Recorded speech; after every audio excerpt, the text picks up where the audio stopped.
ৰাতিপুৱা 4:30টাতে উঠিলোঁ কাৰণ আজি ঘৰত সত্যনাৰায়ণ পূজা আছে। সেয়ে উঠিয়ে ঘৰৰ কামত ধৰিলোঁ। ঘৰত কাম কৰা বাইজনীকো সৰা-মোচা কৰিবলৈ আজি 7টাতে মাতিছোঁ। পাকঘৰ আৰু পাকঘৰৰ বস্তুবোৰ আগতেই ধুই মেলি থোৱা আছে। গা ধুই গেছটো আকৌ মুচিব লাগিব। পূজাৰী আৰু পূজালৈ অহা মানুহৰ কাৰণে চাহটো গেছতে বনোৱা হ'ব। পূজা বুলি ক'লে চাফ চিকুণতাটোৱে আচল কথা। ঘৰৰ কামবোৰ লৰালৰিকৈ কৰি গাটো ধুই ওপৰত কাপোৰবোৰ মেলি দিলোঁ।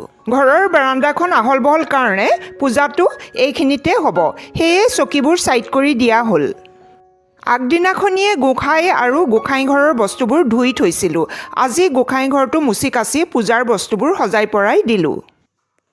চাকি আৰু ধূপ জ্বলাই গোঁসাইৰ ওচৰত সেৱা ল'লোঁ।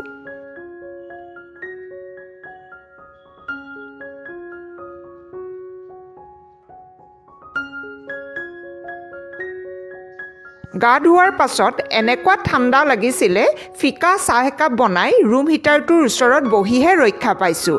বিহুৰ পাছতহে আচল ঠাণ্ডা পৰিছে। আজি পূজাটো আছে 3টা বজাৰ পৰা। পূজাৰী 12টা বজাতে আহিল। পূজাৰ বস্তুবোৰ সজাওঁতে আৰু প্ৰসাদৰ কাৰণে ফল মূল কাটোতে বহুত সময় লাগে। সকলো পূজাৰ বস্তু আৰু মাহ প্ৰসাদ পূজাৰীৰ ওচৰত উলিয়াই দিয়া হ'ল। পূজাৰীয়ে চাহ খাব পাৰিম বুলি কোৱাত চাহ বনাই লগত মিঠাই দি দিলোঁ। বহুত পূজাৰীয়ে আকৌ পূজা নিদিয়াকৈ চাহ নাখায়। আনফালে পূজাৰ ৰান্ধনীজনো সোনকালে আহিল। আহিয়ে তেওঁ পাচলি কটা মেলা কামত ধৰিলে। আজি ৰন্ধা গোটেইকেইটা বস্তুৱে নিৰামিষ। আদা, নহৰু, পিঁয়াজ একোৱে ব্যৱহাৰ নহয়। আজি ৰান্ধনীজনে বনাব পনীৰৰ কাৰী, ফুলকবি আলু মটৰৰ ভাজি, বিলাহী টক, লুচি আৰু পায়স। পূজাত পিন্ধিবলৈ লোৱা মেখেলাৰ চাদৰযোৰত আগদিনাখনিয়ে কোচ দি পিন মাৰি ঠিককৈ থৈছিলোঁ। অভ্যাস নাথাকিলে মেখেলা চাদৰত কোচ দিওঁতেই বহুত সময় লাগে। মেখেলা চাদৰযোৰ পিন্ধি মই পূজাৰীৰ ওচৰলৈ গ'লোঁ। পূজাত ব্যৱহাৰ হোৱা ইটো সিটো বস্তু পূজাৰীক দৰকাৰ হৈয়ে আছে। তলত বহি যে সেৱা দি আছে সেয়া হৈছে মোৰ হাজবেণ্ডৰ বায়েক। ভিনদেউ আহিছে আৰু তেওঁলোকৰ ছোৱালীজনীও আহিছে।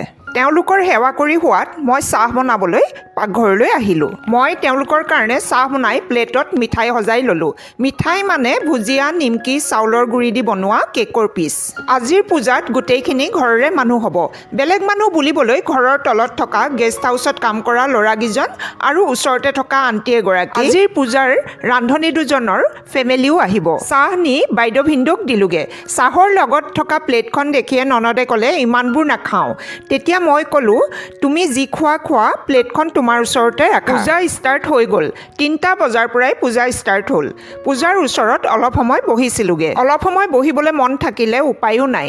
ভিতৰত ৰান্ধনীয়ে কিবা এটা বিচাৰিছে, পূজাৰ পৰা উঠি গৈ সেয়া বিচাৰি দিয়া। বাহিৰত পূজাৰীয়ে আকৌ কিবা এটা বিচাৰিছে, আকৌ সেয়া দিয়া। মাজে মাজে আশীৰ্বাদ ল'বলৈও আহিব লগা হৈছে।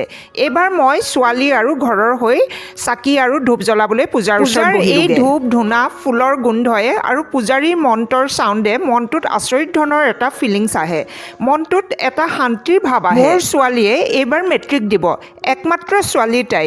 মেট্ৰিকটো যাতে ভালদৰে পাৰ হৈ যাব পাৰে, জীৱনটোত অলপ অলপকৈ ভালদৰে আগুৱাই যাব পাৰে, সেই কামনা লৈ চাকি আৰু ধূপ জ্বলাই আশীৰ্বাদ ল'লোঁ। এজন এজনকৈ ঘৰৰ মানুহখিনিও আহি পাইছেহি। আহিয়ে তেওঁলোকে চাকি ধূপ জ্বলাই আশীৰ্বাদ ল'লে।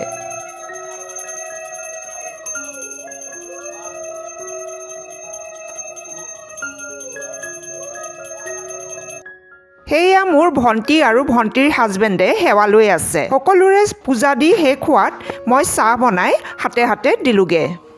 ননদে সকলোকে ঘোল আৰু প্ৰসাদ বিলালে। এইবাৰ মই লুচি খাবলৈ অলপ অলপকৈ মানুহখিনিক মাতি টেবুলত বহালোঁ। পিঁয়াজ, আদা, নহৰু নোহোৱাকৈ বনোৱা পনীৰ আৰু কবি ভাজিখন চবেই খুব ভাল পালে। ড্ৰাইভাৰৰ পৰা কাম কৰাৰ মানুহলৈকে কোনো বাদ নপৰাকৈ সকলোকে ভালদৰে খোৱালোঁ। মানুহবোৰ যোৱাৰ পাছত ভাগৰে মোক হেঁচা মাৰি ধৰিলে। লৰালৰিকৈ মেখেলা চাদৰযোৰ সলাই ল'লোঁ। এতিয়াহে মই প্ৰসাদ মুখত দিম।